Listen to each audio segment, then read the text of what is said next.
kamustahin natin ang sambo na yon with one of our members of our World Games bound Team Pilipinas, si Aislinn Yap. Aislinn, welcome to Sports Corner. Bati ka muna sa mga viewers. Sa viewers ng Sports Corner PH. Ayun, Aislinn, una sa lahat, how's the preparation so far para dito sa competition na lalaukan po na yan?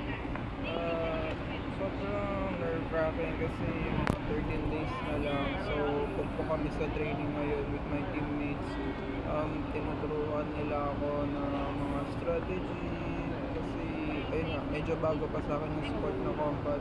So, sobrang nakakatulong yung guidance ng coach sa teammates ko sa akin. Speaking of combat, kasi mas nasanay tayo na nasa sports sambo ka na. Pero dito sa combat, it is a big adjustment para sa iyo yung mula sa sports sambo tumawid ka na ng combat sambo, which is a very similar thing para sa iyo.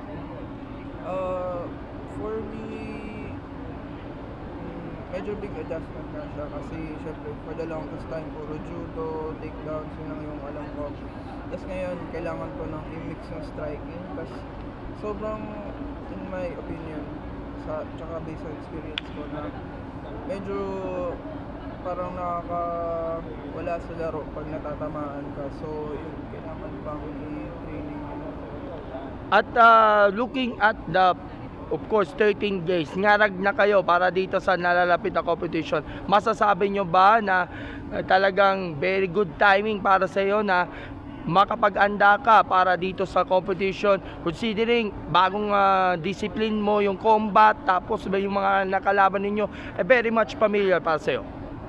I'd like to think na enough naman yung time na nabigay sa akin para mag-prepare para sa World Games. Tapos, ayun nga, hindi naman nawawala yung support ng mga mahalagang tao sa paligid ko. So, kahit na, ayun, medyo marag na sa training, kinakaya naman.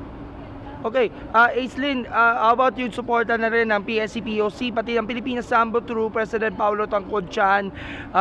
Optimistic ka ba na with those support na binibigay ng NSA natin, mga agencies natin, maidadala mo yung magandang performance niya or expectations na para dito sa World Games? Siyempre, as thank you sa mga binigay sa akin na opportunity tsaka support ng NSA, ng PSC namin, ng PSC, yung Pilipinas Sambo, gagawin ko yung best ko para makakapag-give back sa kanila. Okay, Aislinn, baka may gusto kayong panawagan sa ating mga viewers natin and pasasalamat na rin. Thank you sa Pilipinas Sambo, sa PSC, at sa lahat ng sumusuporta sa journey ko ngayon dito sa World Games. Thank you din sa mga supporters ng Sports Corner PH. Thank you so much, Aislinn. Good luck and God bless and see you soon.